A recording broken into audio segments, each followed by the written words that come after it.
সুপ্রিয় দর্শক শ্রোতা, ব্রিটিশ বাংলা নিউজ টিভির লন্ডন স্টুডিও থেকে আপনাদের স্বাগত জানাচ্ছি। আমি ডক্টর মজিবুর দফতরি। শুভ সন্ধ্যা। আপনারা ইউরোপ, বাংলাদেশ, ভারত বা বিশ্বের যে প্রান্তেই থাকুন না কেন, আশা করি সবাই ভালো আছেন, সুস্থ আছেন। আপনারা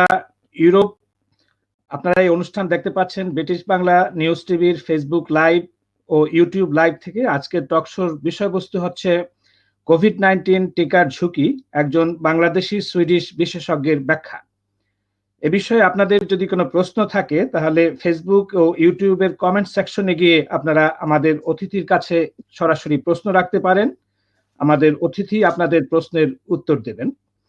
আপনারা এই অনুষ্ঠানটি শেয়ার করুন এবং অন্যদেরকে দেখার সুযোগ করে দিন। আজ আমাদের অনুষ্ঠানে উপস্থিত রয়েছেন একজন বিশেষ অতিথি। তিনি হচ্ছেন ডক্টর ফরহাদ আলী খান। তিনি সহযোগী অধ্যাপক এবং director epidemiology, AstraZeneca pharmaceuticals, Sweden. Doctor Farhad Ali Khan, আপনাকে এই অনুষ্ঠানে স্বাগত। ধন্যবাদ।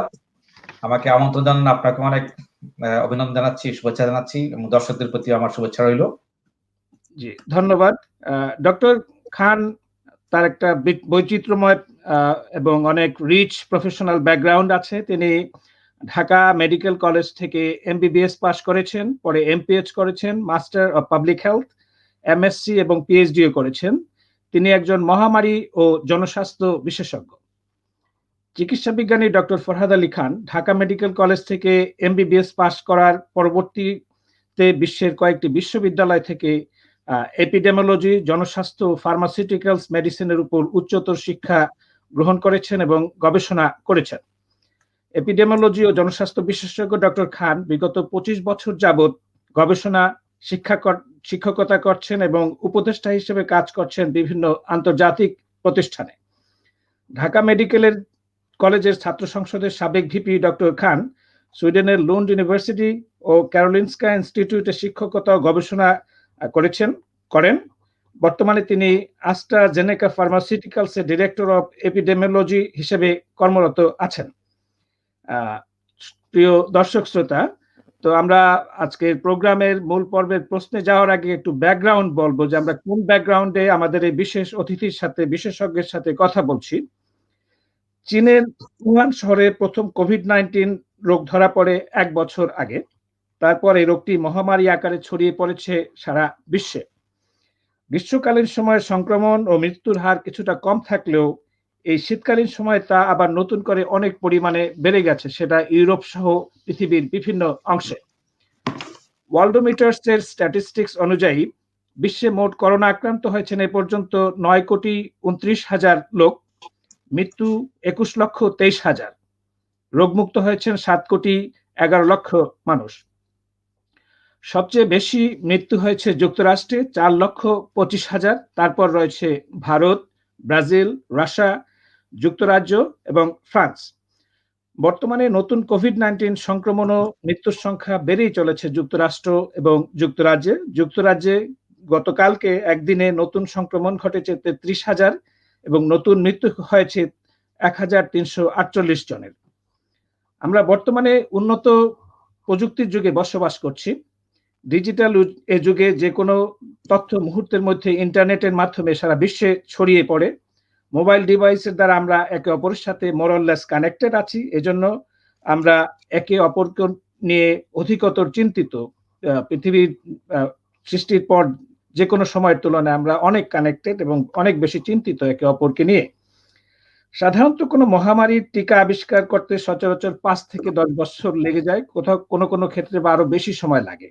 কিন্তু বৈশ্বিক কোভিড-19 মহামারী যেন আজ সারা বিশ্বকে, ধনী গরিব, উন্নত কম উন্নত সব দেশকে যেন এক করে ফেলেছে। ফলে বিশ্বের ইতিহাসে এই প্রথম 1 বছরের মধ্যে স্বাস্থ্য গবেষণা প্রতিষ্ঠান ও ঔষধ কোম্পানিগুলো টিকা আবিষ্কার করে তা বাজারজাত করতে শুরু করেছে। এটি সত্যিকার অর্থে একটি বিরল অর্জন সারা বিশ্বের জন্য। বিশ্বের প্রধান টিকা উৎপাদনকারী প্রতিষ্ঠানগুলোর মধ্যে রয়েছে কোভিড-19 এর টিকা Pfizer BioNTech, AstraZeneca, Oxford vaccine, যেটা অক্সফোর্ড ভ্যাকসিন নামে পরিচিত, মডার্না, নোভাভ্যাক্স, সাইনোভ্যাক, কোভিশিল্ড, যেটা কোভিশিল্ড হচ্ছে সিরাম ইনস্টিটিউট অফ ইন্ডিয়া থেকে ওটা হয়েছে, অ্যাস্ট্রাজেনেকার একটি অংশ, এবং কোভাক্সিন নামে একটি ভ্যাকসিনও আছে। ভারত বায়োটেক এটা প্রস্তুত করছে বা পরিকল্পনা করছে, বাংলাদেশের সাথে যৌথভাবে বাংলাদেশের এই ভ্যাকসিনের ট্রায়াল দেওয়ারও চিন্তা চলছে। তো কোভিড মহামারীর সময়ে এবং পরিচিত ভূরাজনৈতিক প্রেক্ষিতে মহামারী মোকাবেলায় আমরা নেতৃত্বের সংকট দেখতে পাই সারা বিশ্ব জুড়েই। ফলে টিকা গবেষণার ক্ষেত্রে পারস্পরিক সহযোগিতা ও ধনী গরিব দেশ নির্বিশেষে এবং প্রত্যেক দেশের ধনী গরিব নির্বিশেষে সবাই যাতে টিকা পান, এ বিষয়টি আমলে নেওয়া হচ্ছে না বা উপেক্ষিত হচ্ছে। অনেক ক্ষেত্রেই আমরা সে জাতীয় প্রবণতা দেখতে পাই বিশ্বব্যাপী। এই টিকা বিভিন্ন কোম্পানি অত্যন্ত তাড়াহুড়ার মধ্যে করার জন্য এটি কতটা কার্যকর তা নিয়েও প্রশ্ন রয়েছে, কোনো মহলে রয়েছে গুজবও।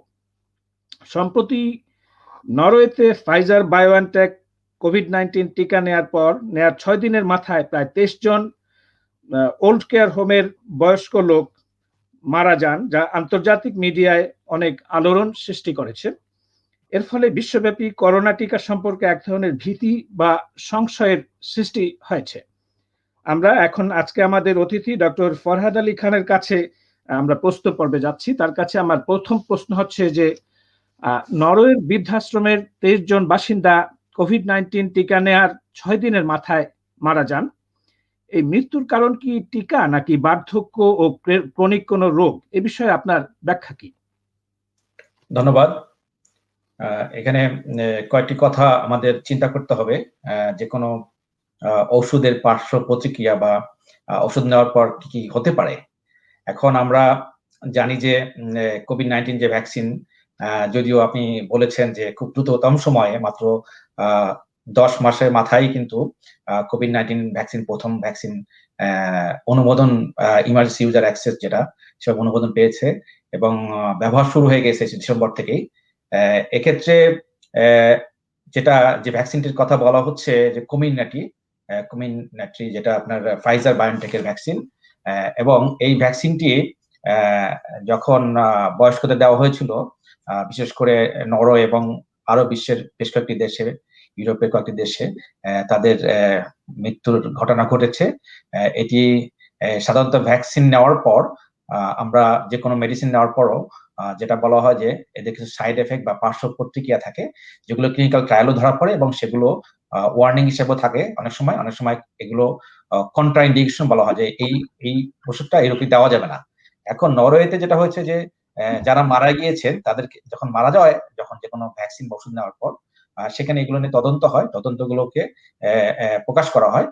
সেক্ষেত্রে দেখা গিয়েছে যে যারা মারা গিয়েছে তাদের অধিকাংশ লোকই তাদের বয়স 75+। প্রথম কথা হচ্ছে যে মারা যাওয়ার কারণ হচ্ছে যে একটি ওষুধ নেওয়ার পর বা যে কোনো ভ্যাকসিন গ্রহণ করার পর, প্রয়োগ করার পর কোনো ব্যক্তি যদি মারা যায়, তার মারা যাওয়ার কারণ তদন্ত করা হয়। তদন্ত করে দেখা গিয়েছে যে তাদের বয়স বেশি, পাশাপাশি তাদের অনেকেরই প্রি এক্সিস্টিং বা আগের কোনো আন্ডারলাইং ডিজিজ ছিল। এখন এই লোকগুলো মারা গিয়েছে, তারা কি শুধুমাত্র ভ্যাকসিনের কারণে মারা গিয়েছে নাকি অন্য কোনো রোগে মারা গিয়েছে সেটা দেখা হয়েছে। এবং এটাকে ঘটনা যে তারা কি মারা গিয়েছে, তারা কি ভ্যাকসিন এবং অন্য রোগের কম্বিনেশন ফ্যাক্টরে মারা গিয়েছে, সবকিছু মিলে দেখা গিয়েছে এখানকার চিকিৎসকরা যে এগুলো পাবলিশ করেছে তদন্ত করে এবং বিভিন্নভাবে ব্রিটিশ মেডিকেল জার্নাল সহ অন্য জায়গায় প্রকাশিত হয়েছে, সেখানে বলা হয়েছে যে তাদের আসলে যে কি কন্ডিশন ছিল, সেই কন্ডিশনে তাদের এই মৃত্যুটা আসলে ঠেকানো যেত না। এটা শুধু ভ্যাকসিনকে দোষারোপ করে লাভ নেই।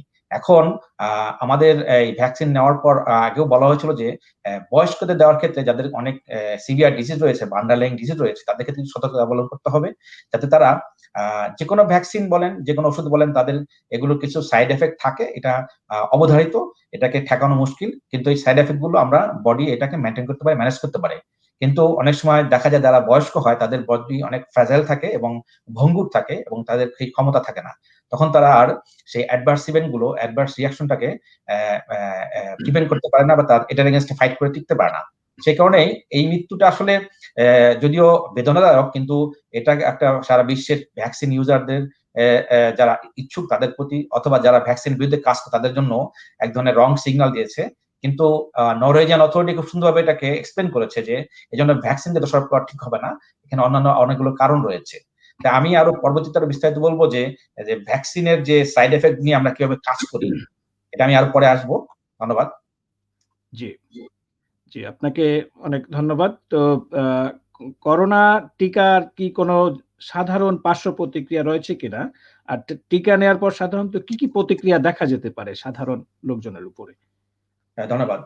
এখন করোনার টিকার সাথে সাথে আমি একটু হিস্ট্রি বলতে চাই যে আমাদের যারা আমরা বাংলাদেশের নাগরিক, আমরা আমাদের ছোটবেলায় আমরা দেখেছি যে টিকা নেওয়ার জন্য মানুষের মধ্যে কি রকম ভাবেরই ছিল। আবার টিকা নেওয়ার পর দেখা গেছে যে আমাদের শরীরে হাতের মধ্যে স্কার থাকতো, অনেকের হাতের এখানে স্কার রয়েছে। এবং পাশাপাশি টিকা যারা নিত না, ধরেন যে স্মল পক্স যখন ছিল, যখন এটা এরাডিকেট হয় নাই, তখন কি আমরা দেখেছি মানুষের অনেকে মারা যেত, অথবা মুখে গুটে বসেন দাগ, আমরা স্কার ফেস দেখতাম অনেকের। এই যে ভীতিকর পরিস্থিতি ছিল তখন, তারপর যখন বিভিন্ন ভ্যাকসিন আবিষ্কার হলো আস্তে আস্তে, তখন দেখা গেল যে ভ্যাকসিন নেওয়ার পর সাধারণত আগে আরো বেশি প্রতিক্রিয়া, পার্শ্ব প্রতিক্রিয়া দেখা যেত। যেমন মনে করেন যে আগে যখন ভ্যাকসিন আমরা চলবে নিতাম, তখন আমাদের ভ্যাকসিন নিডলটা ছিল অনেক এক ধরনের ঘুরিয়ে দেওয়া হতো এবং হাতের মধ্যে ব্যথা করতো অনেক। এখন একটা ইঞ্জেকশনের মধ্যে ভ্যাকসিনটা দেওয়া হয়। কাজেই যে কোনো ভ্যাকসিনের যে পার্শ্ব প্রতিক্রিয়া, কিছু আছে মৃদু প্রতিক্রিয়া, কিছু আছে কমন, কিছু আছে আনকমন। আর মৃদু পার্শ্ব প্রতিক্রিয়া সাধারণত সবারই এটা কমন, এবং এই প্রতিক্রিয়া দেখার মানে হচ্ছে যে, সাইড এফেক্ট হওয়ার মানে হচ্ছে যে ভ্যাকসিনটি শরীরে গিয়ে কাজ করছে, শরীর রিয়াক্ট করছে এবং অ্যান্টিবডি ডেভেলপ হচ্ছে। সেক্ষেত্রে এই জন্য কিছু হালকা জ্বর, শরীর ম্যাজম্যাজ করা, অথবা হালকা মাথা ব্যথা, এগুলো হতে পারে। এগুলো মৃদু পার্শ্ব প্রতিক্রিয়া। এবং যদি সিরিয়াস খুব মানে আনকমন পার্শ্ব প্রতিক্রিয়া অনেকের দেখা যায়, এটা হচ্ছে যেটা নরের কথা বলা হচ্ছে, অন্য ফাইজার ভ্যাকসিন, যেটা আপনার কোভিড-19 কথা বলা হচ্ছে, যেখানে আপনার অ্যানাফাইলেক্টিক শক হইতে পারে। এবং এই শক হইলে তখন মনে করেন মানুষের মৃত্যু পর্যন্ত ঘটতে পারে যদি কোনো তাৎক্ষণিক ব্যবস্থা না হয়। এখন এই যে পার্শ্ব প্রতিক্রিয়াগুলো মনে করেন, এগুলো অধিকাংশই দেখা গিয়েছে যে ক্লিনিক্যাল ট্রায়ালেও, যেমন টায়ার্ডনেস, তারপর মনে করেন যে জয়েন্ট পেন হালকা বা মাসল পেন হালকা, এগুলো সাধারণত নর্মাল প্যারাসিটামল দিয়ে এটাকে রিমেডি করা হয়েছে। আবার এমনও দেখা গেছে যে এই ভ্যাকসিনগুলো নেওয়ার পর সবাইকে বলা হয় যে প্রথম 1 ঘন্টা অন্তত অবজারভেশন রাখা হয়, যাতে কোনো ইমিডিয়েট পার্শ্ব প্রতিক্রিয়া না হয় এবং লং টার্ম পরবর্তীর জন্য কোনো সাইড এফেক্ট না হয়। এবং সেগুলো রিমেডি রয়েছে।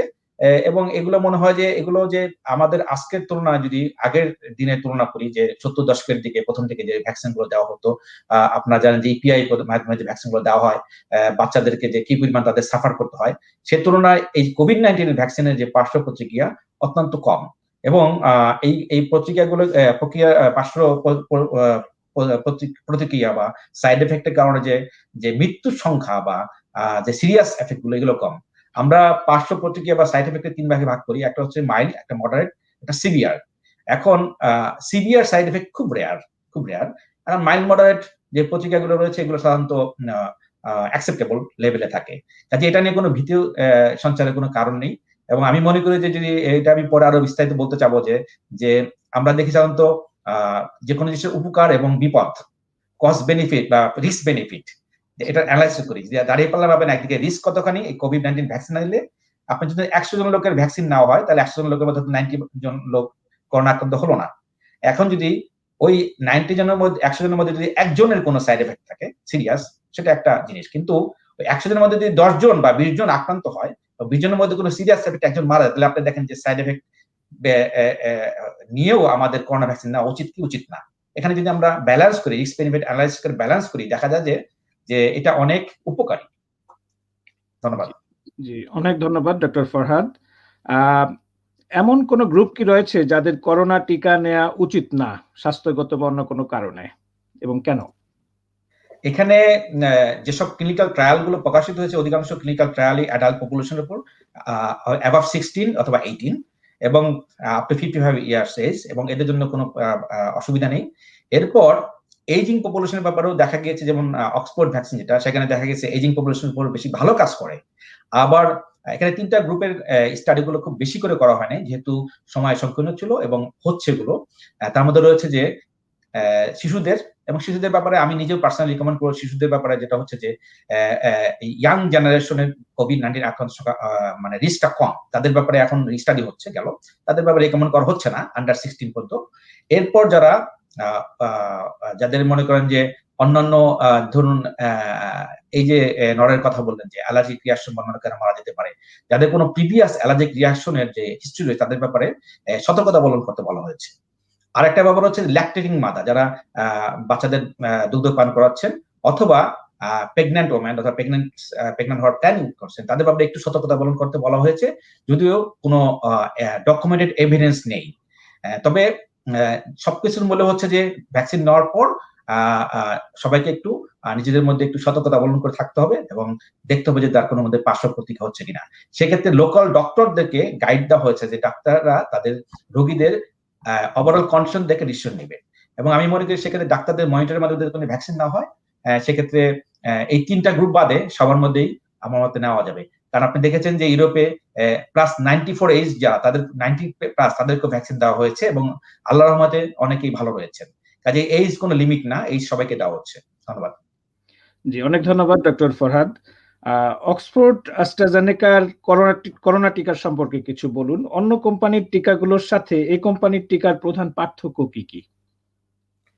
এখানে আপনারা দেখেছেন যে আপনি যদি ভ্যাকসিন যে বলে যে ভ্যাকসিন তৈরি করার যে দৌড় প্রতিযোগিতা শুরু হয়েছে সারা বিশ্বে কোভিড-19 এর, আমরা বলি এটাকে ভ্যাকসিনের বিরুদ্ধে দৌড়, কোম্পানির সাথে কোম্পানির দৌড় না। এখানে আমাদের যুদ্ধ করোনার বিরুদ্ধে, আমাদের যুদ্ধ কোম্পানির মধ্যে নয়। কাজেই যত বেশি কোম্পানি বিভিন্ন ভাবে ভ্যাকসিন তৈরি দৌড়ে এগিয়ে যাবে, তত দেশের জন্য মানব কল্যাণে জন্য এটা কাজ হবে। কাজেই অক্সফোর্ড ভ্যাকসিনটা হচ্ছে একটা ভ্যাকসিন কয়েকবার হচ্ছে, আমাদের অক্সফোর্ড ভ্যাকসিন হচ্ছে অ্যাডেনোভাইরাস ভ্যাকসিন। এটা একটা ভাইরাসকে উইক করে এটা একটা ক্যারিয়ারের মাধ্যমে ভেক্টর বলে এটাকে মানুষের শরীরে ঢুকে দেওয়া হয়। মানুষের শরীরে ঢুকে দেওয়ার পর সেটা শরীরে যদি একটা ইমিউনিটির একটা তৈরি করে এবং এরপর যখন কোনো ভাইরাস আক্রান্ত হয় ব্যক্তি, তখন সেটার বিরুদ্ধে রোগ প্রতিরোধ গড়ে তোলে, যেটা হচ্ছে যে আমরা বলি নিউট্রালাইজিং ইমিউনিটি বলা হয়, নিউট্রালাইজিং অ্যান্টিবডি বলা হয়। এবং পাশাপাশি যেগুলো আপনার আমাদের যে রোগের প্রতিরোধ ক্ষমতার জন্য সেলগুলো রয়েছে, লিম্ফোসাইটস বলা হয়, টি লিম্ফোসাইট এগুলোকে আমরা সক্রিয় করি। এটা হলো এক ধরনের ভ্যাকসিন। আর এটা একটা পুরনো পদ্ধতি বলা চলে, কিন্তু মডার্ন টেকনোলজি ইউজ করা হয়েছে এখানে করোনা ভ্যাকসিন তৈরি করার ক্ষেত্রে। আর আরেকটা ভ্যাকসিন হচ্ছে যে অক্সফোর্ড ভ্যাকসিনটা বললাম আমি। আর বাকি যেগুলো রয়েছে যে এই অ্যাডেনোভাইরাস পদ্ধতি, ভেক্টর ভ্যাকসিন যেগুলো, এগুলো মনে করেন যে অন্যান্য কোম্পানি, বিশেষ করে সাইনোভ্যাক বলেন বা ওদিকে রাশিয়ান ভ্যাকসিনও একই পদ্ধতি তৈরি করছে এবং জনসন নামে কোম্পানিও একই পদ্ধতি তৈরি করছে। তবে দুটি কোম্পানির যে ভ্যাকসিন, যেটা আমরা বলি যে এমআরএনএ ভ্যাকসিন, এই ভ্যাকসিনটা হচ্ছে যে একটা নতুন টেকনোলজি যদিও বলা হয় ভ্যাকসিন তৈরির ক্ষেত্রে, কিন্তু এই টেকনোলজি অনেক ইউজ করা হয়েছে বিভিন্ন ক্যান্সার ট্রিটমেন্টের ক্ষেত্রে। এখানে এই ভ্যাকসিনটা ভাইরাসের যে জেনেটিক যে ব্লুপ্রিন্টটা, এটাকে মানুষের শরীরে সামহাও এটাকে দেওয়া হয় এমআরএনএ ভ্যাকসিনের মাধ্যমে এবং শরীর এটা ইনস্ট্রাকশন দেয় শরীরকে, আমাদের সেলকে, যাতে শরীরে স্পাইক প্রোটিন তৈরি হয় এবং তখন শরীরে যখন অন্য কোনো যখন কোভিড-19 ভ্যাকসিন আক্রান্ত হবে, তখন ইমিউন সেলগুলো জেনারেট হয়ে যাবে। এটা এক ধরনের, ধরুন যে আপনার শরীরেকেই একটা ভ্যাকসিনের কারখানা তৈরি করে দেওয়া। সেক্ষেত্রে অনেকে প্রশ্ন করতে পারে যে এটা কি আমাদের শরীরের জেনেটিক সবকিছু চেঞ্জ করছে কিনা? আসলে তা না। এটা শুধু একটা আরএনএ ভ্যাকসিন এবং এটা নিউক্লিয়াস পর্যন্ত যায় না। কাজে এটা শরীরের যে ডিএনএ কে কোনো চেঞ্জ করার সুযোগ পায় না। কাজে এটাও হার্মলেস এবং এটা মডার্ন টেকনোলজি। অনেকে বলা হচ্ছে যে এই টেকনোলজি সাকসেসফুল হয় যদি, সেক্ষেত্রে আগামীতে চিকিৎসা বিজ্ঞানে একটা রেভলিউশন তৈরি হয়ে যাবে।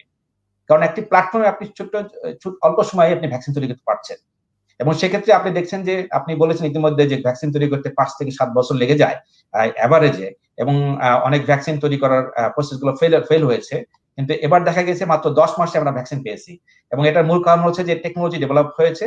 এবং এক্ষেত্রে অনেকে স্কেপটিক, যারা ভ্যাকসিনের বিরুদ্ধে যারা কথা বলতে চায়, তারা বলতে চায় যে যেখানে ভ্যাকসিন তৈরি করতে 10 মাস লাগে, 10 বছর লাগে, সেখানে 10 মাসে ভ্যাকসিন তৈরি করছে, নিশ্চয়ই এখানে কোনো ভুলভ্রান্তি রয়েছে। আমি বলবো তারা সম্পূর্ণ মিথ্যা কথা বলছে এবং তারা এ ব্যাপারে সম্পূর্ণভাবে জ্ঞাত নয়। কারণ আপনারা যদি চিন্তা করেন, আজ থেকে আমাদের আগের জেনারেশনে ঢাকা থেকে কলকাতা যেতে লাগতো 10 দিন, এখন আপনার আধা ঘন্টা চলে যাচ্ছি আমরা, ঠিক আছে? ইংল্যান্ডে আসে মানুষ, রবীন্দ্রনাথ আসছে 20 দিন ঘুরে, আর এখন আমরা 8 ঘন্টা চলে আসি। কেন আসি? টেকনোলজি ডেভেলপ হয়েছে। আজকে 1796 যখন আপনার স্মল পক্স এর যে পার্টিকেল কেন হয় এটা আবিষ্কার করছিল এডওয়ার্ড জেনার, যে জাস্ট কজটা, কিন্তু এজেন্টটা আবিষ্কার করতে পারেনি। পরবর্তীতে ভ্যাকসিন তৈরি করতে প্রায় 100 বছর লেগেছিল। কিন্তু এখন যেটা হচ্ছে যে আমরা সবকিছু দ্রুত গতিতে করতে পারছি, যেহেতু টেকনোলজি ডেভেলপ হয়েছে। আজকে এইগুলো আমাদের আমলে নিতে হবে। আগে একটা ভ্যাকসিন তৈরির যে প্রসেস গুলো ছিল, ধরেন তৈরি করার পর এরপর অ্যাপ্রুভাল প্রসেস গুলো, আমরা যে কোনো ড্রাগ অ্যাপ্রুভাল বলি, ফেজ 1, ফেজ 2, ফেজ 3 পর আমরা অ্যাপ্রুভালের জন্য অ্যাপ্লাই করি। সেক্ষেত্রে দেখা যায় যে অ্যাপ্রুভালের ক্ষেত্রে দেখা যেত যে এটা 1 থেকে 1.5 বছর লেগে যেত অ্যাপ্রুভ করতে, কারণ অনেক ডকুমেন্ট চেক করতে হয়, অনেক ক্লিনিক্যাল ট্রায়ালের ফলো আপ করতে হয়। কিন্তু এক্ষেত্রে দেখা গিয়েছে যে মাত্র 1 সপ্তাহ 2 সপ্তাহের মধ্যে আপনার রোলিং অ্যাপ্রুভাল হয়েছে। কাজে এগুলো অনেক কারণ রয়েছে যে আমাদের যে এগুলো আমাদের সুলক্ষণ যে আমরা এই ভ্যাকসিন গুলো পাচ্ছি, এবং বিশ্ব সভ্যতা যে এগিয়ে যাচ্ছে এবং মানব সভ্যতা যে পরাজিত হবে না, এটা একটা ভালো লক্ষণ। এবং আমি মনে করি যে বিজ্ঞানের জয়যাত্রা অব্যাহত থাকবে। আমাদের যারা যারা আধুনিক চিন্তা করি, যারা এখনো ওই যে হালাল হারাম ভ্যাকসিন নিয়ে যারা চিন্তা করে, তাদের বিরুদ্ধে বলবো আমি যে তাদের চিন্তাধারার সাথে না রেখে আমাদের মডার্ন চিন্তা করতে হবে, যে আমাদেরকে রোগের বিরুদ্ধে আমাদের যুদ্ধ করে জয়যুক্ত হতে হবে, এবং মানব সভ্যতা চিরকালে জয়যুক্ত হয়েছে, সেজন্য টিকে আছে, সামনে দিকে এগিয়ে যাচ্ছে। ধন্যবাদ। জি, অনেক ধন্যবাদ ডক্টর ফরহাদ আলী খান। তো আমার পরবর্তী প্রশ্ন হচ্ছে, অ্যাস্ট্রাজেনেকার যে টিকাটি আছে, এই টিকাটি পৃথিবীর বিভিন্ন অংশের মানুষের জন্য কতটা অ্যাফোর্ডেবল? এখানে কতগুলো জিনিস আমি বলি। আস্ট্রাজেনেকার যে সিইও, তিনি এখন একজন বিশ্ববিখ্যাত ব্যক্তি, পাসকাল সৈয়দ। তিনি ম্যান অফ দ্য ইয়ার কি বলে খেতাব পেয়েছেন বেশ কয়েকটি পত্রিকাতে, নিউজউইক সহ একটি পত্রিকাতে। এগুলোর মূল কারণ হচ্ছে যে আস্ট্রাজেনেকার বা অক্সফোর্ড যে ভ্যাকসিন, সেটাকে দেওয়া হচ্ছে যে বলা হচ্ছে যে ডিউরিং প্যান্ডেমিক পিরিয়ড এটাকে নন কোভিড বেসিসে সারা বিশ্বে বিলি করা হবে, এবং 300 কোটি ডোজ এই বছরের মধ্যে তৈরি করে সারা বিশ্বে বিলি করা হবে। এবং 100 কোটি ডোজ আপনার করা হয়েছে শুধুমাত্র ডেভেলপিং কান্ট্রির জন্য, যেটা ইন্ডিয়াতে সিরাম ইনস্টিটিউটের মাধ্যমে করা হয়েছে।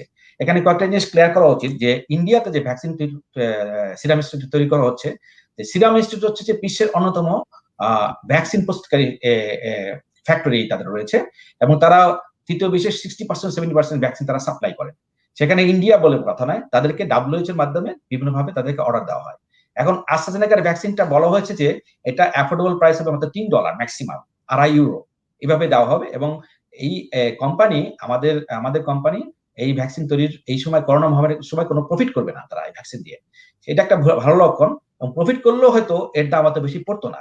আর সেকেন্ড যেটা হচ্ছে যে এই ভ্যাকসিন গুলো ধরুন যে ইংল্যান্ডে প্রথম প্রয়োগ করা হয়েছে, ইংল্যান্ডের বিভিন্ন ফ্যাক্টরিতে তৈরি হয়েছে, হয়তো বেলজিয়ামের কোনো ফ্যাক্টরি তৈরি হয়েছে। পাশাপাশি মডার্ন যুগে যেটা হয় যে ভ্যাকসিন বলুন বা যে কোনো প্রোডাক্ট বলুন, আমরা সেই দেশে তৈরি করতে পারি না, দেখা যায় আরেক দেশে তৈরি হয়, আরেক দেশে অ্যাসেম্বল হয়, আরেক দেশে সাপ্লাই হয়, আরেক দেশে প্যাকেজিং হয়।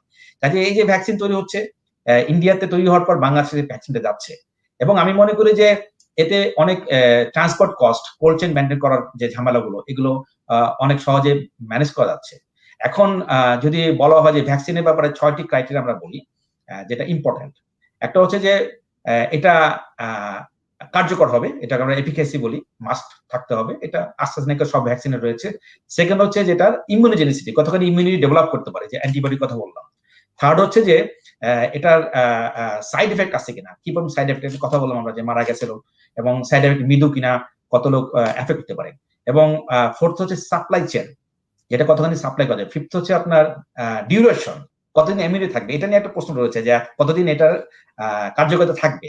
আর ফিফথ হচ্ছে যে প্রয়োগের সক্ষমতা। ধরুন যে আস্ট্রাজেনেকা যে ভ্যাকসিন মাত্র 2 থেকে 8 ডিগ্রি সেলসিয়াস ডিগ্রিতে বাসার নরমাল ফ্রিজ আপনি রাখতে পারছেন। কাজে এই ভ্যাকসিনটি খুবই মানে ব্যবহারযোগ্য এবং সহজলভ্য, এবং খুবই সস্তা মূল্যে। এখন ফাইজার বায়োনটেকের ভ্যাকসিনের কিছুটা অধিকতার কার্যকারিতা প্রকাশ পেয়েছে বিভিন্ন স্টাডিতে। কাজেই কিন্তু তারপরে ওদের কিছু প্রবলেম রয়েছে, যে কোল্ড চেইন মেইনটেইন করা, -70 ডিগ্রি সেলসিয়াসে রাখতে হবে, এটা একটা কঠিন প্রক্রিয়া। এবং ইউরোপে অনেক দেশে আপনি জানেন যে সুইডেনের মতো দেশেও কয়েকটি জায়গায় হয়তো -70 মেইনটেইন করতে না পারার ভ্যাকসিন নষ্ট করতে হয়েছে। কাজেই এটা অ্যাফোর্ডেবল প্রাইস অন্যান্য ভ্যাকসিনের তুলনায়। এবং আমি বলবো যে বিশেষ করে তৃতীয় বিশ্বের জন্য WHO যে কোভ্যাক্স ফ্যাসিলিটি রয়েছে, সেখান থেকে আপনার অ্যাফোর্ডেবল প্রাইসে পৃথিবীর বিভিন্ন দেশে যাদের ক্ষমতা নাই তাদেরকে দেওয়া হচ্ছে।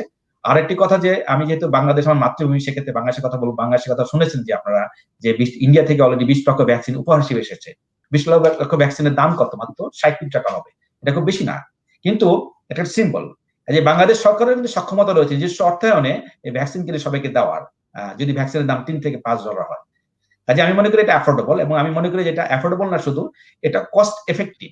এটা ভ্যাকসিন মানুষকে দেওয়ার পর মানুষের যে উপকার হবে, দেশের অর্থনীতি চাঙ্গা থাকবে, আবার মানুষের জীবন জীবিকা আবার চালু থাকবে, মানুষের যে মৃত্যু হার কম হবে, সেক্ষেত্রে অনেক বেশি লাভবান হবে সরকার। ধন্যবাদ। জি, জি, অনেক ধন্যবাদ আপনাকে। আর ওয়ার্ল্ড হেলথ অর্গানাইজেশন বা অন্য কোনো প্রতিষ্ঠান কর্তৃক কি যে টিকার প্রতিষ্ঠানগুলো আছে, যে প্রতিষ্ঠানগুলো টিকা তৈরি করছে, তাদের মান নিয়ন্ত্রণে কি কোনো গ্লোবাল কোনো স্ট্যান্ডার্ড মেইনটেইন করা হচ্ছে কিনা ওয়ার্ল্ড হেলথ অর্গানাইজেশন বা অন্য কোনো অর্গানাইজেশনের মাধ্যমে? জি, এখানে বেশ কিছু জিনিস আছে। আপনাকে একটা কথা বলা হয় গুড ম্যানুফ্যাকচারিং প্র্যাকটিস বলে, জিএমপি বলে, যে জি, সবগুলো দেশেরই মনে করেন যে ধরুন বাংলাদেশের বেশ কিছু ফার্মাসিউটিক্যাল কোম্পানি কিন্তু বিদেশে ড্রাগ রপ্তানি করে, কিন্তু সবগুলো ড্রাগ কিন্তু ইউরোপিয়ান ইউনিয়নে আসে না। ইউরোপিয়ান ইউনিয়ন বলেন যে আপনার বেশ কিছু মানচিত্র সংস্থা রয়েছে, তার মধ্যে রয়েছে যে ইউরোপিয়ান ইউনিয়নে বলা হয় ইএমএ, ইউরোপিয়ান মেডিসিন এজেন্সি, আমেরিকাতে food and drug administration FDA, জাপানে পিএমডিএ, এরকম বাংলাদেশে যেমন ন্যাশনাল ড্রাগ কন্ট্রোল অথরিটি বলা হয়। এদের কিন্তু মান নিয়ন্ত্রণ করার কিছু প্রক্রিয়া রয়েছে। এটা গেল শুধু ম্যানুফ্যাকচারিং ক্ষেত্রে। তার আগে যখন ফেজ 1, ফেজ 2, ফেজ 3 ট্রায়াল গুলো হয়, সেখানে কিন্তু গুড ক্লিনিক্যাল প্র্যাকটিস বলে, জিসিপি বলে, এগুলো মেনটেন করতে হয়। এবং ওটার পরে যখন ড্রাগটা যখন তৈরি করা হয়, তখন গুড ম্যানুফ্যাকচারিং প্র্যাকটিস করতে হবে তাদের। সেক্ষেত্রে ইউরোপিয়ান ইউনিয়ন বলেন বা তাদের লোকাল মান নিয়ন্ত্রণ সংস্থা রয়েছে, পাশাপাশি ডাব্লিউএইচও মনিটরিং করতে হয়। তারাও কিন্তু মান নিয়ন্ত্রণ করার ব্যাপারে বিভিন্ন রকম পদক্ষেপ নেয়। কাজেই এখন যে মডার্ন যুগে মান নিয়ন্ত্রণ না করে, এটা একটা কনজিউমার প্রোডাক্ট না, এটা শুধু একটা মানে ধরেন যে কোনো ভোগ্যপণ্য নয়। একটা মেডিসিনের যে মান নিয়ন্ত্রণের যে রিগোরাস প্রসেস গুলো রয়েছে, সেগুলো মেনটেন করতে হয়। তা না হলে কোম্পানিগুলোকেও, ধরুন AstraZenecaর এই ভ্যাকসিন ইন্ডিয়াতে তৈরি হচ্ছে, এখন যদি সেটা মান নিয়ন্ত্রণ না হয়, একটা ব্যাপার হচ্ছে যে আগে যেটা ছিল যে ভ্যাকসিনের যে ভায়াল গুলো রয়েছে, আমরাকে ট্র্যাক করতে পারি এখন, তাই না? ব্যাচ নাম্বার, কত নম্বর ব্যাচের কতগুলো রোগী হয়েছে, কম্পিউটারাইজড যে টেকনিক গুলো হয়েছে, যে অ্যাপের মাধ্যমে যে কোনো জায়গায় যে কোনো ভ্যাকসিন যে কোনো ব্যক্তি নিল, ওটা যদি মান নিয়ন্ত্রণ না থাকে, প্রোডাক্টের যদি কোয়ালিটি না থাকে, পেশেন্ট যদি কমপ্লেন করে, এটা এফেক্টিভ না। শুধু ভ্যাকসিন না, যে কোনো প্রোডাক্টের ক্ষেত্রে এখন আপনার মান নিয়ন্ত্রণ করাটা খুব জরুরি, এবং এটা হচ্ছে। এবং আরেকটা ব্যাপার আমি বলি যে ড্রাগ সেফটি যেটা বলা হয়, ড্রাগ সেফটি মানে ড্রাগের যে সেফটির জন্য যে কাজগুলো, ফার্মাকোভিজিলেন্স সিস্টেম বলা হয় এটাকে, প্রতিটা দেশেই প্রতিটা কোম্পানিরই কিন্তু এই সিস্টেমগুলো রয়েছে। সেক্ষেত্রে ড্রাগের সাইড এফেক্ট, ড্রাগের কার্যকারিতা মানে কার্যকারিতা ব্যর্থতা, এটাকে বলে ইনএফেক্টিভিটি যদি হয়, ড্রাগের যদি অন্য কোনো ড্রাগের সাথে ইন্টারাকশন হয়, ড্রাগ ইন্টারাকশন হয়, অথবা সবকিছু মিলেই কিন্তু যে কোনো ইভেন্ট আফটার ড্রাগ আপনাকে জানানো উচিত। এটা মানে ল রয়েছে। কাজেই মান নিয়ন্ত্রণ করার পর যদি কোম্পানি ফ্যাক্টরি থেকে যদি নিম্নমানের ওষুধ যদি বাজারজাত করা হয়, সেক্ষেত্রে যে ভ্যাকসিন যেহেতু সবাই মনিটর করছে, এরপর যখন মানুষ ভ্যাকসিন প্রয়োগের পর যদি কোনো মান নিয়ন্ত্রণের কোনো গাফিলতি থাকে, সেক্ষেত্রে ধরা পড়ার সুযোগ রয়েছে। কাজে কন্টিনিউয়াস মনিটরিং হচ্ছে আপ টু ফর মানে আরো কয়েক বছর ধরে মনিটর হবে এটা। এবং যে কোনো ক্লিনিক্যাল ট্রায়াল গুলো হচ্ছে, ধরুন এটা 2 বছর, 2 বছরের ট্রায়াল গুলো মিনিমাম হচ্ছে। কাজে আগামীতে আরো বেশি এটা ফলো আপ হবে। কাজে মান নিয়ন্ত্রণে আমি প্রশ্ন করবো না, এ ব্যাপারে আমার কোনো সন্দেহ নাই। তবে সব দেশেরই ড্রাগের মনে করেন যে কোয়ালিটির ব্যাপারে অনেক প্রশ্ন করা হয়। তখন ইউরোপেরই অনেক বড় বড় কোম্পানি রয়েছে, সুইজারল্যান্ড সহ অনেক দেশে, যারা আপনার বিলিয়ন ডলার ইনকাম করে, তাদের কিন্তু নিজস্ব কোনো ফ্যাক্টরি নেই।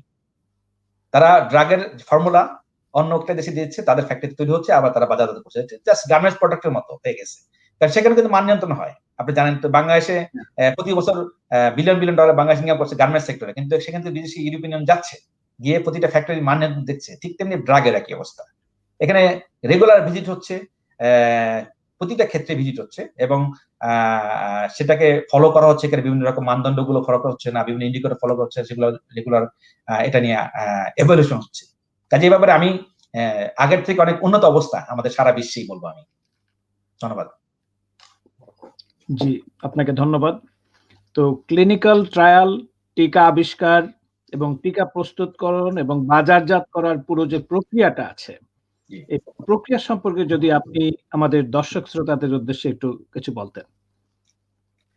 এখন ক্লিনিক্যাল ট্রায়ালই বলেন বা যে কোনো ড্রাগেরই, আমরা যখন কোনো ধরেন সব বিশ্বের বিভিন্ন দেশেই রয়েছে বিভিন্ন রকম নতুন রোগ উদ্ভাবন হয়, নতুন রোগের দেখা পাওয়া যায়, বা নতুন রোগ তৈরি হয়, অথবা ফার্মাসিউটিক্যাল কোম্পানিগুলোর নিজস্ব সেল রয়েছে, তারা করে কি আপনার তারা new drug, new therapeutic area তারা এক্সপ্লোর করতে চায়। তারা চিন্তা করে যে আগামী দিকে কি ডিজিজ আসতে পারে। যেমন ধরুন যে অক্সফোর্ড ভ্যাকসিনটাই সেটা হয়েছে, সেখানে কিন্তু জেনারেল ইনস্টিটিউটের যে স্যার একবার যে কথাটি বলেছেন যে তারা যখন এবোলা ভাইরাসের বিরুদ্ধে ভ্যাকসিন আবিষ্কার করার চেষ্টা করেছিল, এটা খুব ফাস্ট করতে পারেনি। অল্প কদিনের মধ্যে 11,000 লোক মারা গিয়েছে, আলটিমেটলি সেটা ফেলিওর হয়েছে, তার ট্রায়ালটা ঠিক মতো করতে পারেনি। ওখান থেকে তারা প্ল্যাটফর্ম তৈরি করেছে যে তারা ফ্যাক্টর এইচ ডিজিজ এক্স নাম দিয়ে, এবং ওখান থেকে তারা বিভিন্ন রকম ভাইরাসের এগেনস্টে প্রেডিক্ট করে তাদের ভাইরাসের এগেনস্টে তারা প্রোগ্রাম তৈরি করে রেখেছে, এতে খুব দ্রুত করা যায়। ঠিক তেমনি প্রতিটা কোম্পানির ড্রাগ আপনার বলে ডিসকভারি, রিসার্চ এন্ড ডেভেলপমেন্ট বলে বা ডিসকভারি ইউনিট বলে, তারা প্ল্যান করে রাখে যে আগামীতে এই ড্রাগগুলো কোম্পানির প্ল্যান থাকে।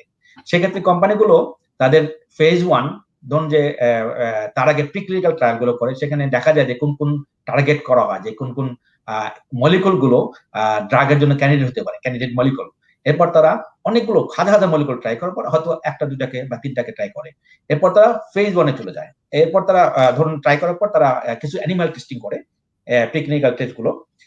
এরপর ফেজ 1টা হচ্ছে যে অল্প সংখ্যক 50-60 জন ভলান্টিয়ারের মধ্যে দেখা হয়। এরপর ফেজ 2 দেখা হয় আর একটু বেশি, 200-300 বা 400। এরপর ফেজ 3 যেখানে আপনার হাজার হাজার ভলান্টিয়ার দেখা হয় এবং স্বল্প সময় একটু বেশি সময় দেখা হয়। এই তিনটা ফেজ পার হওয়ার পর, তিনটা ধাপ পার হওয়ার পর আপনার দেখা হয় যদি এই রোগটি, এই ক্যান্ডিডেটটি আপনার প্রথম কথা হচ্ছে যে প্রতিটা ক্ষেত্রে কিন্তু ফেজ 2 এবং ফেজ 3 তে সেফটি দেখা হচ্ছে, যে রোগের যে পার্শ্ব প্রতিক্রিয়ার কথা বলেন, যে এটা হচ্ছে মেইন হচ্ছে আলটিমেট গোল, যে আমরা ওষুধ দেবো অ্যাফোর্ডেবল, সেফ বাট এফেক্টিভ। এখন মনে করুন যে ওখানে ফেজ 3 তে যখন এগুলো ভালোভাবে দেখা হয় যে এটা কার্যকর এবং এটা সেফ, এবং তখন এট দ্য সেম টাইম এটাও দেখা হয় যে আরো অনেক সময় কম্পারেটর অন্য ড্রাগের সাথে কম্পেয়ার করা হয়, যেটা এক্সিস্টিং বাজারে যেটা রয়েছে তার সাথে কি হয়, এগুলো ফেজ 3 ব্যাপার। ফেজ 4 এও এগুলো করা হয়। এরপর অ্যাপ্রুভাল প্রসেস, অ্যাপ্রুভালে কিন্তু আপনার ফেজ 1, ফেজ 2, ফেজ 3 সব ডাটাই জমা দিতে হয়, এবং যে ড্রাগ কন্ট্রোল অথরিটি রয়েছে সারা বিশ্বে, তারা কিন্তু দায়িত্ব, তাদের বিভিন্ন ডিপার্টমেন্ট রয়েছে, এগুলো অ্যাপ্রুভালের ব্যাপারে হাজার হাজার লোক কাজ করে সেখানে। এবং সেখান থেকে যখন অনুমোদন পাওয়া হয়, অনেক সময় অনুমোদন পাওয়ার জন্য এমনও করা হয়, ধরুন যে আপনি একটি ড্রাগ ক্যান্ডিডেট ফেজ 3 পার করেছেন, ড্রাগটি ভালো এফেক্টিভ, কিন্তু আপনি দেখলেন যে একটা ছোট্ট সাইড এফেক্ট রয়েছে যেটা খুব রেয়ার, হয়তো ধরুন যে 2 লাখ লোকের মধ্যে একটা ডিজিজ ধরা পড়েছে ক্লিনিক্যাল ট্রায়ালে। সেক্ষেত্রে আপনার কোম্পানিগুলো কিন্তু অ্যাডভান্স বলতে হয়, যে পোস্ট মার্কেটিং কমিটমেন্ট বলা হয় এটাকে, বা স্টাডি করতে হয় যে আমি এই ড্রাগকে বাজারজাত করবো, কিন্তু আমি এই অ্যাডভার্স ইভেন্ট আমি ফলো করবো একটা স্টেজের মাধ্যমে, যেটা আমরা করি, আমাদের এপিডেমিওলজিস্টরা কাজগুলো করে, যে আমরা এই ড্রাগের যেমন কোভিড-19 এর ব্যাপারে বলা হচ্ছে যে অনেক সাইড এফেক্ট আসছে, যেমন অক্সফোর্ডে যে একটা ব্যাপার আছে, সেগুলো ফলো আপ করা হবে আগামী 3 বছর 4 বছর, ফলো আপ করবে রিয়েল লাইফ সিচুয়েশনে মানুষ যখন ব্যবহার করবে। এখন যারা ফেজ 3 পর্যন্ত আপনার যেটা করা হয় সেটা হচ্ছে আইডিয়াল সিচুয়েশন, এখানে আপনার র্যান্ডমাইজ কন্ট্রোল ট্রায়াল করা হয়, মানুষকে সিলেক্ট করা হয় এবং তাদেরকে মনিটর করা হয় কন্টিনিউয়াস। কিন্তু ফেজ 4 যেটা হচ্ছে যে সেখানে মানুষ রিয়েল লাইফ, ধরুন হাসপাতালে মানুষ ওষুধ নিচ্ছে, ওষুধ নিয়ে হয়তো দেখা গেল জ্বর হলো, সেক্ষেত্রে একটা সাইড এফেক্ট, এটা ফলো আপ করতে হবে। কাজে এই ফেজ 3 পর যখন ড্রাগটা অ্যাপ্রুভাল হচ্ছে, অ্যাপ্রুভাল হওয়ার প্রসেসের পর তো আপনার বাজারজাত হচ্ছে, বাজারজাত হওয়ার পর ওখানে পোস্ট মার্কেটিং স্টাডি গুলো ওখানে করতে হবে। 4টা ধাপ বলা হয়, কিন্তু প্রথম 3টা ধাপ হচ্ছে মেন। আরেকটা জিনিস হচ্ছে যে আপনার ইংল্যান্ডে যেটা করা হয়, যে ফেজ 3 পর অনেক সময় দেখা যায় অ্যাপ্রুভাল দেয় না, যখন দেখা যায় একটি ড্রাগ বাজারে রয়েছে, সেক্ষেত্রে আপনি যদি ড্রাগ আনলেন, এটা কি কস্ট, এটা কি আরো বেশি বেটার শুধুই হবে না, এটা কি সেফ হতে হবে, আবার এটাকে কস্ট এফেক্টিভ হতে হবে, কারণ আগে যে ড্রাগটা তাতে কম খরচে ব্যবহার করতে হবে, সেক্ষেত্রে আপনাকে হেলথ ইকোনমিক্স অ্যানালাইজ করতে হয়, কস্ট বেনিফিট, কস্ট এফেক্টিভ এগুলো দেখাতে হবে।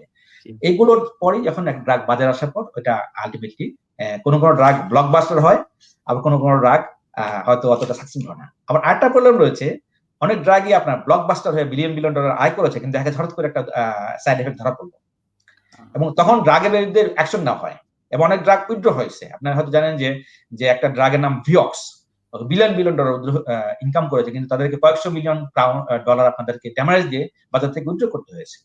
তাই অনেক ড্রাগের লং টার্ম সাইড এফেক্ট আগে টের পাওয়া যায় না, অনেক বছর পর টের পাওয়া যায়, অথবা কোনো কনজিউমার ব্যবহার করার পর এটা নিয়ে সু করে, এটাকে কমপ্লেন করে, এখন ধরা পড়ে, তখন স্টাডি করতে হয়, তখন সেটাকে আপনাকে স্টাডির মাধ্যমে, সায়েন্টিফিক ব্যাকগ্রাউন্ডের মাধ্যমে এটাকে আপনাকে মোকাবেলা করতে হবে। যদি ফেলার হন সেক্ষেত্রে ড্রাগ উইথড্র হয়ে যায়। কাজে অনেক ফ্যাক্টর, 4টা ফেজ আর কি মেইনলি। ধন্যবাদ। জি, অনেক অনেক ধন্যবাদ বিষয়টা এক্সপ্লেইন করার জন্য আমাদের দর্শক শ্রোতাদের উদ্দেশ্যে। তো কোভিশিল্ড বা ভারতের সিরাম ইনস্টিটিউটের যে টিকাটা আছে, সেটার 20 লাখ ডোজ বাংলাদেশে পৌঁছেছে ভারত সরকারের উপহার হিসেবে। এছাড়া বাংলাদেশ সরকারের চুক্তি রয়েছে ভারত সরকারের সাথে 3 কোটি টিকা সরবরাহ করার জন্য সেই একই প্রতিষ্ঠান থেকে, এবং বেক্সিমকোরও এক ধরনের চুক্তি রয়েছে এই প্রতিষ্ঠানটির সাথে বাংলাদেশে ওই টিকাটি বিক্রির জন্য। এই টিকা এবং এর মান সম্পর্কে যদি কিছু বলতেন। ধন্যবাদ। আমি মনে করি যে কথাটা আমি আগে বলেছি যে গ্লোবালি আপনার এখন যেটা কোয়ালিটি কন্ট্রোলটা খুব ইম্পর্টেন্ট, এবং কোয়ালিটি কন্ট্রোলটার অনেক সুযোগ রয়েছে, আগে যেটা ছিল না। যে কোনো প্রোডাক্টই বলেন, ইভেন কনজিউমার গুডস বলেন বা ফার্মাসিউটিক্যাল প্রোডাক্ট বলেন, এগুলোকে কোয়ালিটি কন্ট্রোল করার সুযোগ রয়েছে। এখন অক্সফোর্ড অ্যাস্ট্রাজেনেকার যে ভ্যাকসিন, যেটা কোভিশিল্ড নামে ইন্ডিয়াতে অ্যাপ্রুভ হয়েছে, এবং যখন ইন্ডিয়ান কোম্পানিকে ইউরোপিয়ান কোম্পানিগুলো বা একটা ইউনিভার্সিটি, অক্সফোর্ড ইউনিভার্সিটির মতো একটি প্রতিষ্ঠান অনুমোদন দিয়েছে তাদেরকে, এই ভ্যাকসিন ফর্মুলা তাদেরকে দিয়ে এটাকে বলা হচ্ছে তোমরা তৈরি করে তৃতীয় বিশ্বে বাজারজাত করবে। আমি মনে করি এটা একটা ভালো দিক, এবং এটাকে আমরা বাংলাদেশ থেকেও বাংলাদেশ কিন্তু আজকে অনেক শিক্ষা লাভ করতে পারে, কারণ আমাদের দেশের ফার্মাসিউটিক্যাল কোম্পানি অনেক এগিয়ে গিয়েছে। এবং আমি মনে করি যে ইন্ডিয়াতে সিরাম ইনস্টিটিউট যদি পারে, আমাদের বেক্সিমকো বা অন্য যারা রয়েছে তারা কেন পারবে না। এবং সেক্ষেত্রে মান্য যে কথাগুলো বলা হয়েছে, যে আমি যেটা বলেছি আগে, যে গুড ম্যানুফ্যাকচারিং প্র্যাকটিস যেটা করা হয়, এবং মান নিয়ন্ত্রণ যেগুলো প্রসিডিউর রয়েছে সারা বিশ্বে এখন অনেক মডার্ন টেকনোলজি ব্যবহার করা হয়, সেক্ষেত্রে এটাকে কখনোই কোভিশিল্ড যে বাজারে ইন্ডিয়াতে যেটা হচ্ছে, সেটা থেকে যে অক্সফোর্ডের একটা ভ্যাকসিন যেটা লন্ডনে বা ইংল্যান্ডে বা ইউরোপে যে অনুমোদন পাচ্ছে, সে তার থেকে আমি মনে করি কোনো পার্থক্য নাই। কাজে মানের ব্যাপারে কোনো প্রশ্ন নাই। তবে আমি অনুরোধ করবো, যারা আমাদের দর্শকদের শুনছেন যারা, আমি মনে করি যে ইন্ডিয়া থেকে আমাদের যে এটা শিক্ষানোর অনেক সুযোগ রয়েছে, যে ইন্ডিয়া যদি 100 কোটি ভ্যাকসিন তৈরি করার সুযোগ পায় আজকে অক্সফোর্ড থেকে, তাহলে কেন আমাদের দেশের ফার্মাসিউটিক্যাল কোম্পানিগুলো আগামীতে এই চেষ্টাগুলো করতে না পারে? কারণ তাদের আমি মনে সক্ষমতা রয়েছে। বাংলাদেশে অনেক মেধাবী ফার্মাসিউটিক্যাল কোম্পানি, অনেক মেধাবী বিশেষজ্ঞ রয়েছেন, তারা এগুলো করতে পারেন। এটা আগামী দিনে আমাদের জন্য একটা বিরাট শিক্ষণীয় ব্যাপার রয়ে গেল। ধন্যবাদ। জি, ধন্যবাদ। অনেক, অনেক ধন্যবাদ আপনাকে। তো বাংলাদেশও তো করোনা টিকার গবেষণা উৎপাদনের প্রতিযোগিতায় অবতীর্ণ হয়েছে, যা একজন বাঙালি হিসেবে এটা আমাদের জন্য অত্যন্ত আনন্দের সংবাদ। যেমন গ্লোব বায়োটেকের বঙ্গোভ্যাক্স, যা শীঘ্র ক্লিনিক্যাল ট্রায়ালে যাচ্ছে, এ সম্পর্কে আপনি কিছু বলুন। ধন্যবাদ। আমি আসলে তাদের ক্লিনিক্যাল ট্রায়াল নিয়ে বিস্তারিত খুব বেশি জানি না, যতটুকু শুনেছি বিভিন্ন পত্রিকার মাধ্যমে, এবং দেখেছি যে ওখানে আমাদের একজন প্রিয় ব্যক্তি ডক্টর স্বপ্নিল, মামুন আলম মাহতাব স্বপ্নিল পিআই হয়েছে। তার অভিজ্ঞতা রয়েছে বিভিন্ন রকম ড্রাগ, এর আগেও হেপাটাইটিস সি ড্রাগের বিরুদ্ধে সে ভ্যাকসিন কাজ করেছে। কাজে আমি মনে করি যে একটি টিম, ভালো টিম তারা কাজ করছেন, এবং আমি মনে করি যে কোনো জিনিসেরই ফেজ 1 বলুন বা ফেজ 2 পর অনেক সময় ট্রায়াল ফেলিওর হয়, বা কিন্তু মানুষকে আশান্বিত থাকতে হয় যে আমাদের নেক্সট স্টেপ গুলো আমরা পার হতে পারবো। এখন এক্ষেত্রে সরকারের উচিত হবে যে কোনো বাংলাদেশের যে কোনো উদ্যোগকে আমি মনে করি আমি স্বাগত জানাই। আমি মনে করি যে এখানে আমাদেরকে যেটা প্রবলেম রয়েছে যে আমরা পারবো না, আমরা আমাদের এই সক্ষমতা নাই, এই জিনিসটা মানুষকে তো আমাদের পরিহার করতে হবে। আমাদের দেশ অনেক কিছুতেই এখন সাকসেসফুল এবং আমরা সক্ষম, এটা সারা বিশ্বকে আমরা তাক লাগিয়ে দেখে দিয়েছি। কাজে আমি মনে করি যে এটা একটা ইতিবাচক দিক। যদিও এইসব ড্রাগ ক্ষেত্রে আমাদের যেটা বললাম যে গুড ক্লিনিক্যাল প্র্যাকটিস বা জিসিপি, এটা যদি ভালোভাবে মেনটেন করা হয়, এবং ইন্টারন্যাশনাল গাইডলাইন রয়েছে, এটাকে বলে international guideline ICS, international conference on harmonization, তারা একটা গাইডলাইন তৈরি করেছে ক্লিনিক্যাল ট্রায়াল গুলোর। এগুলো যদি ভালোভাবে ফলো করা হয়, সেক্ষেত্রে যদি এটা সাকসেসফুল হয়, সেক্ষেত্রে আমরা হয়তো শুধু বাংলাদেশ নয়, এই ড্রাগ হয়তো আমরা ভ্যাকসিনটা অন্য দেশেও আমরা হয়তো রপ্তানি করতে পারবো। আরেকটা কথা হচ্ছে যে এটা যদি ফেলারও হয়, ফেজ 1 বা ফেজ 2 তে আমরা যদি ভালো রেজাল্ট নাও পাই, কিন্তু সেক্ষেত্রে আমরা বাংলাদেশ যে এটা করতে পারি, এবং ক্লিনিক্যাল ট্রায়াল গুলো ড্রাগ ডেভেলপমেন্ট, ক্লিনিক্যাল ট্রায়াল হয় বাংলাদেশে অনেক হয়েছে, আপনার অনেক ড্রাগের ক্লিনিক্যাল ট্রায়াল হচ্ছে, এটার একটার সাথে একটা কম্পারেটিভ ট্রায়াল গুলো হচ্ছে, কিন্তু পিওর ড্রাগ ডেভেলপমেন্ট ট্রায়াল গুলো কিন্তু ওইভাবে আমরা খুব জানি না। কাজেই ড্রাগ ডেভেলপমেন্টের ট্রায়াল গুলো ফেজ 1 বা ফেজ 2 বা ফেজ 3 ট্রায়াল গুলো, এই ট্রায়াল গুলো যে বাংলাদেশে হয়, আমি মনে করি যে বাংলাদেশের জন্য একটা হিউজ মার্কেট রয়েছে।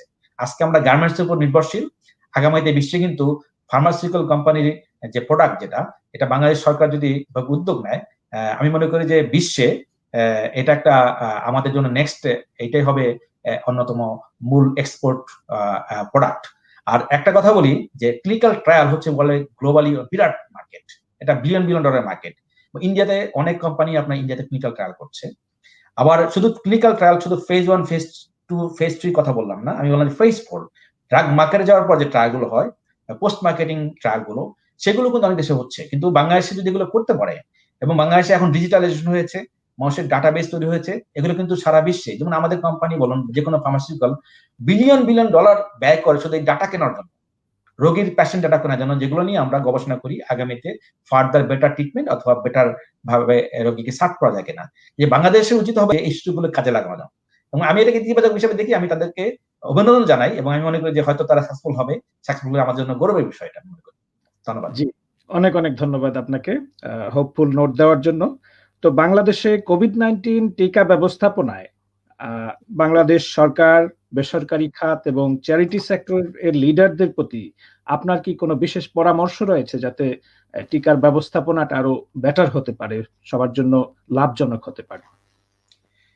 আমাদের দেশে যেটা হয়েছে যে আপনারা জানেন আমরা একটা যে সমাজে বসবাস করি সেখানে সবসময় কিছু নেতিবাচক লোক থাকে। তারা একটা ভালো জিনিসকে সবসময় দোষ ধরার চেষ্টা করে।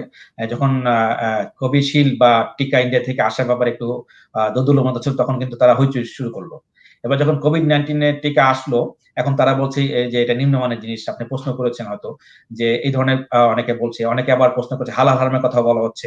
কাজে এগুলো থাকবে, কিন্তু এর বিরুদ্ধে যেটা হচ্ছে যে জনগণকে সচেতন করতে হবে যে আমাদের কোভিড-19 এর টিকা কেন নেওয়া উচিত এবং না নিলে কি ক্ষতি হবে।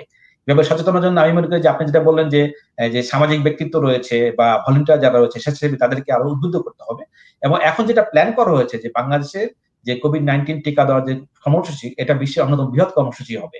এবং আমি মনে করি সেক্ষেত্রে জিনিসটা আমি অনুরোধ করব সরকারকে, যেহেতু আমাদের এখন ডিজিটালাইজেশন শুরু হয়ে গেছে, এখন আমি মনে করি যে এই সুযোগে আমাদের বাংলাদেশের জনগণের যে একটা পেশেন্টদের যে আপনার ইংল্যান্ডে বা ইউরোপে যেটা রয়েছে পেশেন্টদের ডাটাবেস রয়েছে, এবং তাকে ট্র্যাকিং করা, ফলো আপ করা, এবং যাতে মিথ্যার কোনো আশ্রয় না নিতে পারে কেউ, সেক্ষেত্রে যাতে কোনো অব্যবস্থা না হয়, সেক্ষেত্রে যে ডিজিটালাইজেশনের যে সুযোগগুলো কাজে লাগিয়ে এটাকে বাস্তবায়ন করতে হবে। আরেকটা ব্যাপার হচ্ছে যে যারা সামাজিক ব্যক্তিত্ব, রাজনৈতিক ব্যক্তিত্ব রয়েছেন, যারা জননেতা রয়েছেন, তাদের উচিত হবে যে এই টিকা দানের ক্ষেত্রে সফল করার ক্ষেত্রে সর্বোচ্চ ভাবে সহায়তা করা। কারণ বাংলাদেশ সরকার কিন্তু দেখিয়ে দিয়েছে, জননেত্রী শেখ হাসিনা সরকার যদি তিনি ভ্যাকসিন হিরো হিসাবে খেতাব পেয়েছেন WHO এর কাছ থেকে। কাজে আপনারা জানেন যে তিনি গ্যাবি থেকে তিনি যে উদ্যোগ নিয়েছেন এবং এটা আসলে সফল হয়েছেন, যে অন্য দেশের তুলনায় তিনি অনেক আগে টিকার ব্যবস্থা করেছেন বাংলাদেশে নেওয়ার জন্য, এবং এটাকে সফল করতে পারলে আমি মনে করি একটা উদাহরণ হবে। বাংলাদেশ কিন্তু হেলথ সেক্টর অনেক এগিয়ে গিয়েছে। বাংলাদেশের চিকিৎসা বিজ্ঞানের সারা বিশ্বে নামকরা বিশ্ববিদ্যালয় সহ বিভিন্ন প্রতিষ্ঠানে চাকরি করছেন। বাংলাদেশের চিকিৎসা বিজ্ঞানের অনেক চিকিৎসা বিজ্ঞানী এবং পাশাপাশি হেলথ ওয়ার্কাররা, তারা কিন্তু নিরলস পরিশ্রম করে কোভিড-19 পরিস্থিতির মোকাবেলা করছেন ভালোভাবে। কাজে আমি মনে করি তারা করোনা ভ্যাকসিন, যে কোভিড-19 ভ্যাকসিন সেটা দেওয়াতে সাফল্য লাভ করবে। তবে আমাদের যেটা করতে হবে, আমাদেরকে খুব সুষ্ঠুভাবে বিতরণ ব্যবস্থা করতে হবে। মানুষের মধ্যে যেন ভুল বোঝাবুঝি না হয়, অনেকে পেয়েছে বা অনেকে পাচ্ছে না, অনেকের মধ্যে যেন হতাশা তৈরি না হয়। এবং আমাদের দেশে যেটা হয় যে হয়তো অনেক সময় ডিস্ট্রিবিউশনের ক্ষেত্রে ছোটখাটো ভুল ত্রুটির কারণে, অবস্থার কারণে অনেকে দুর্নীতি করার সুযোগ পায়, সেগুলো যেন না করতে পারে সেভাবে সজাগ থাকতে হবে। Management is more important here. এখন কোল্ড চেনের ব্যাপারে বলা হয়েছে যে 2 to 8 ডিগ্রিতে এটা কোভিশিল্ড ব্যবস্থা করা, বিতরণ করা যাবে। কাজে এই ব্যাপারে কোনো প্রবলেম হবে না। কিন্তু এগুলো স্টোরেজ করা ঠিক মতো, এবং এগুলো ব্যাচ নাম্বার ঠিক রাখা, এবং প্রপার লিস্ট অনুযায়ী তাদেরকে বিতরণ করা, প্রয়োগ করা, এগুলোকে এনশিওর করতে গেলে মনিটরিং ব্যবস্থাকে স্ট্রং রাখতে হবে। ধন্যবাদ। জি, আপনাকে ধন্যবাদ। তো যুক্তরাজ্য, দক্ষিণ আফ্রিকা ও অন্যান্য কোভিড-19 এর নতুন যে ভেরিয়েন্টটা আছে, বিভিন্ন দেশ থেকে ভেরিয়েন্টটা দেখা দিচ্ছে, এই বিষয়গুলো টিকার উপর কি কোনো প্রভাব ফেলছে বা ফেলবে কিনা?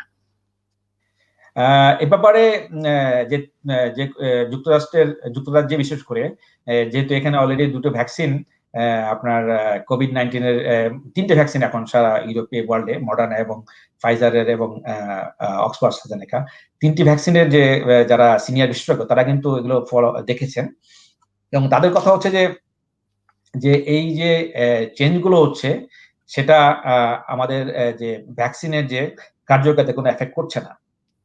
এটা অনেকগুলো কারণ রয়েছে, এবং আমি মনে করি যে এই ব্যাপারে কোনো ভয়ের কোনো কারণ নাই যে এগুলো কাজ করবে না। কাজেই এই নতুন ভ্যারিয়েন্ট যেগুলো হয়েছে, আমার মনে হয় না এটা স্টিল কাজ করবে। জি, অনেক ধন্যবাদ আপনাকে।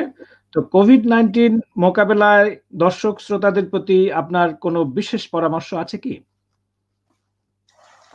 আমি বলবো যে আমরা একটা বিশ্ব মহামারীর যে ক্রান্তিকাল এবং একটি মহামারীর যে বিপর্যয় আমরা পার করছি, এবং এখনো কিন্তু শেষ হয়নি, এবং এটা আমাদের কতদিন থাকবে এটা অনেকেই জানে না।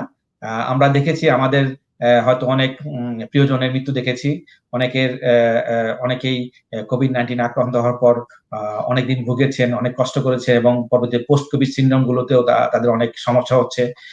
আমাদের যে ওভারঅল যে জীবনযাত্রা সারা বিশ্বে ব্যাহত হচ্ছে, মানুষের যোগাযোগ করতে পারছি না, আমরা আইসোলেটে থাকছি পরস্পর থেকে।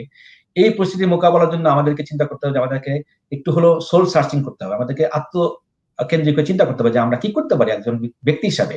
একটা ছোট্ট উদাহরণ দেই, যে এই প্রিভেনশনের ব্যাপারে যেটা বলা হয়, ধরুন যে গাড়ির আমরা বলি পাবলিক হেলথে যে প্রিভেন্টিভ প্যারাডক্স।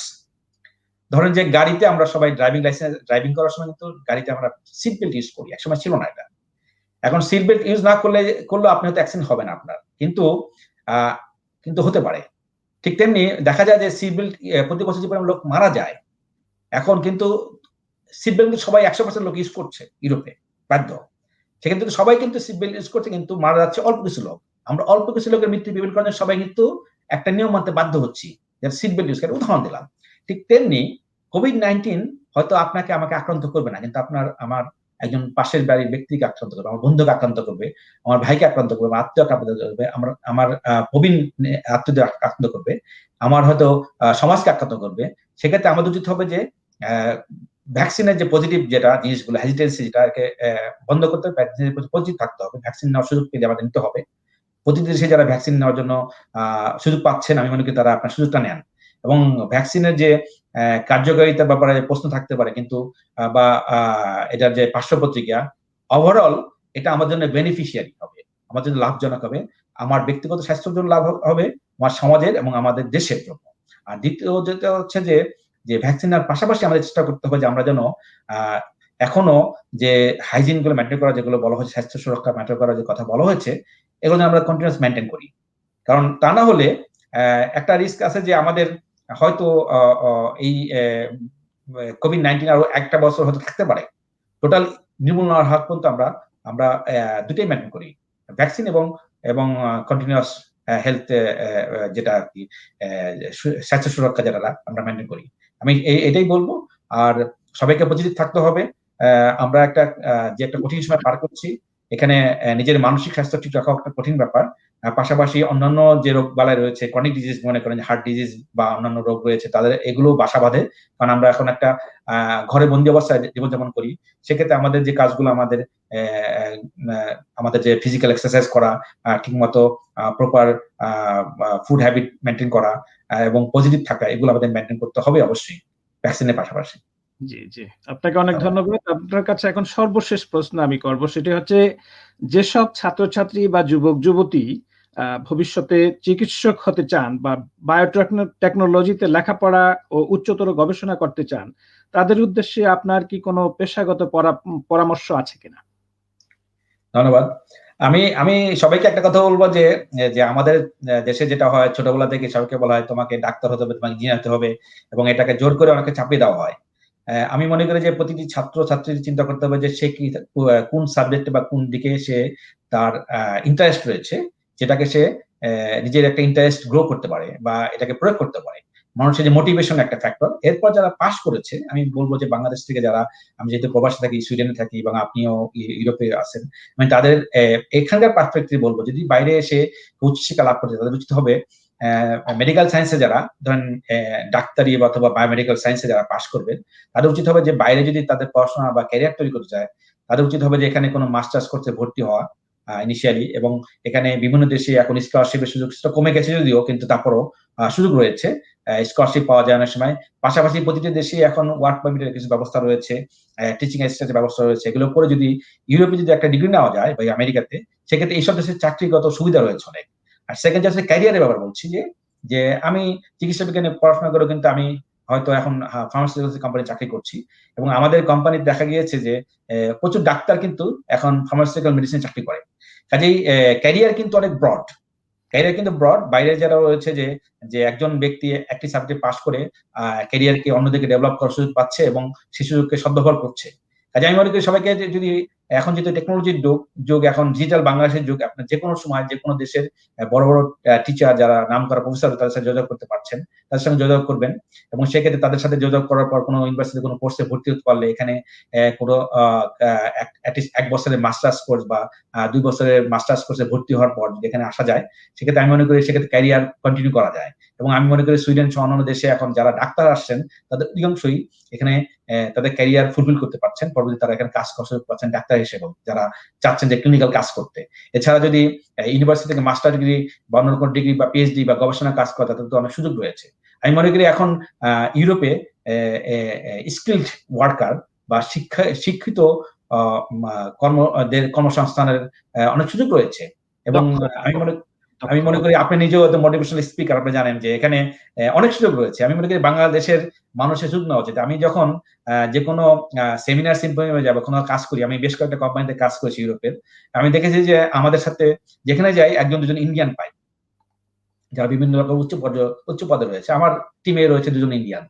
তো আমরা যেটা করি, যখন আমি দেখি যে শুধু ওরাই রয়েছে, আমরা কিন্তু এখনো ইন্ডিয়া আমাদের থেকে বেশি বড় না, আমরা হলো 160 মিলিয়ন, ওরা 100, আমাদের থেকে 10 গুণ বেশি, ওরা হয়তো আরো কম। কিন্তু ওরা কিন্তু সব জায়গায় বড় বড় ফিল্ডে ওরা রয়েছে, কিন্তু আমরা কিন্তু এখনো পিছিয়ে রয়েছি। সেক্ষেত্রে যদিও আমাদের স্কিল রয়েছে, আমাদের মেধা রয়েছে, আমাদের দেশের ছাত্রদের অনেক পরিশ্রম করতে অভ্যস্ত, তারা বাইরে এসে কিন্তু ভালো করছে। আমি অনেকে দেখেছি যে বাইরে এসে, আমি নিজেও যখন এমপিএস ক্লাসগুলো দিতাম লুন ইউনিভার্সিটিতে, আমি দেখেছি যে আমাদের দেশের ছাত্রছাত্রীরা ভালো রেজাল্ট করে সবসময় এবং তারা কঠোর পরিশ্রম করতে পারে। কাজে আমি আশাবাদী, আমি সবাইকে অনুরোধ করবো যে জাস্ট ফলো ইউর ড্রিম। এবং আমি মনে করি যে সেক্ষেত্রে অবশ্যই যদি বাইরেও কেউ ক্যারিয়ার করতে চায়, অবশ্যই সাকসেসফুল হবে। আমি মনে করি যে এটা যখন কেউ শিক্ষিত হয়, তার জন্য কিন্তু সারা পৃথিবী উন্মুক্ত, পৃথিবীর দ্বার। আপনি যে কোনো দেশে চান প্রেসিডেন্ট হতে পারেন এখন। আমি মনে করি যে কোনো যদি কেউ চায়, আপনি ইউরোপে চান, আপনি কানাডা চান, আপনি অস্ট্রেলিয়া চান, এখন উন্মুক্ত, সারা বিশ্ব উন্মুক্ত। আমি মনে করি এই সুযোগগুলো সবার নেওয়া উচিত যদি কেউ বাইরে কেউ ক্যারিয়ার করতে চায়। আর যদি বাইরে ক্যারিয়ার করে দেশে সার্ভ করতে চায়, আমি সেটা অনুরোধ করবো যে বর্তমান সরকারকে, যারা বিদেশে রয়েছে, যে মেধাবী রয়েছে, তাদেরকে আবার দেশে নিয়েও যদি তাদের কাজ করার সুযোগ দেওয়া যায়, সেটাও একটা ভালো লক্ষণ এবং দেশের জন্য উপকার হবে। এবং আমরা যারা বাইরে পার্মানেন্ট থাকছি বা করছি, আমরা কিন্তু দেশের জন্য চেষ্টা করছি, এখান থেকেও দেশের জন্য উপকার করা যায়, কাজ করা যায়, সেটা করার সুযোগ রয়েছে। কাজেই আপনি কোথাও এখন আইসোলেট না, আমরা এখন গ্লোবাল ভিলেজে আছি। পৃথিবীর যে প্রান্তে থাকি, আমরা দেশের জন্য কিছু করতে পারবো, আপনার যদি শিক্ষা, মেধা এবং এগুলো পুঁজি থাকে, আমি মনে করি। জি, আপনাকে অনেক অনেক ধন্যবাদ ডক্টর ফরহাদ। আমরা অনুষ্ঠানের প্রায় শেষ পর্যায়ে চলে এসেছি। ব্রিটিশ বাংলা নিউজ টিভির দর্শক শ্রোতাদের আমি ধন্যবাদ জানাচ্ছি আমাদের সাথে থাকার জন্য। অনেক অনেক ধন্যবাদ জানাচ্ছি আজকে আমাদের অতিথি ডক্টর ফরহাদ আলী খানকে। তিনি সহযোগী অধ্যাপক ও director epidemiology, AstraZeneca pharmaceuticals, Sweden. ধন্যবাদ আপনার মূল্যবান সময় ব্রিটিশ বাংলা নিউজ টিভিকে দেওয়ার জন্য ডক্টর ফরহাদ আলী খান। অনেক ধন্যবাদ। আপনাদের সবাইকে ধন্যবাদ। জি, আপনারা সবাই ভালো থাকবেন, সুস্থ থাকবেন। আপনাদের কাছ থেকে আজকের মতো বিদায় নিচ্ছি। আমি ডক্টর মজিবুর দফতরি। শুভরাত্রি।